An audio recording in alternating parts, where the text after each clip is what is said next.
courrier des élèves de l'école Joseph-François Perrault dans l'arrondissement Saint-Michel, des élèves qui font beaucoup de musique en étudiant. Or, il manque d'argent.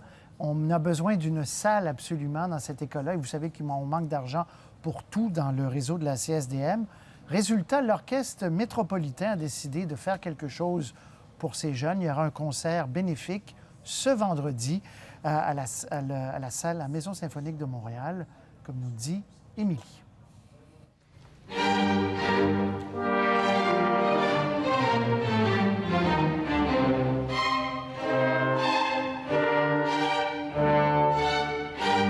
Un véritable orchestre symphonique au service d'un chef-d'œuvre d'un autre temps.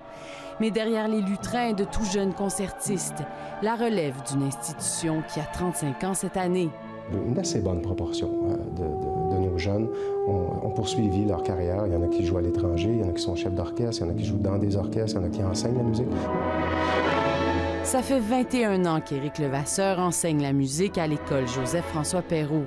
Ce matin, c'est le cours d'orchestre à vent. Si dans sa classe, certains deviendront de grands musiciens, le but premier de ce programme de musique à l'école publique, c'est d'abord de former de meilleures personnes. C'est important, justement, dans la musique, d'écouter les autres, de ne pas penser juste à soi-même, de ne pas penser juste à sa performance. Victor a choisi la trompette. Quand la trompette joue, on sait que c'est la trompette qui joue. Mizuki, elle, a jeté son dévolu sur le corps français. La sonorité était quand même différente des autres cuivres, puis ça se distinguait pour moi. Un programme de musique qui leur permet d'exprimer leur personnalité, un horaire chargé qui les rend heureux. Peut-être voir que des jeunes peuvent s'intéresser à quelque chose, puis s'investir à 100 %, puis être concentré, puis donner son maximum.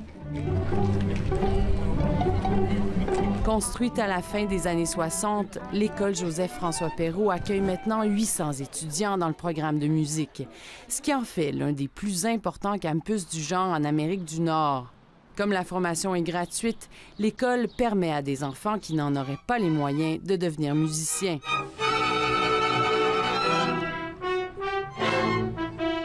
En lieu et place de ce stationnement, les jeunes rêvent maintenant à une nouvelle salle de concert.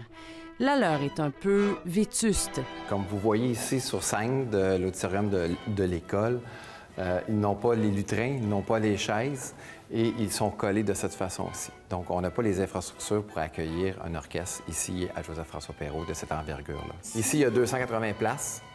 Donc, il y a presque autant sur scène présentement que dans la salle. On ne fait aucun concert ici. Ça veut dire qu'on va toujours à l'extérieur. Donc, d'aller à l'extérieur, c'est compliqué. Il y a des frais supplémentaires. Il faut déplacer les instruments. Il y a des bris d'instruments. La CSDM est bien consciente du problème.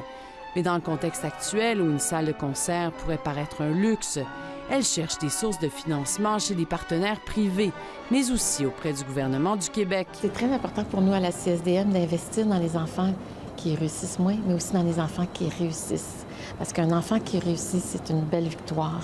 Ce soir, Victor a revêtu son tuxedo. C'est l'uniforme de l'orchestre symphonique. Je trouve ça classe. On se sent important.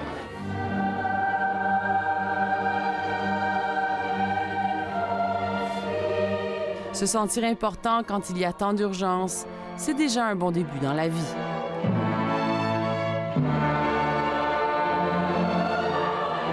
Ici Émilie Dubreuil, Radio-Canada, Montréal.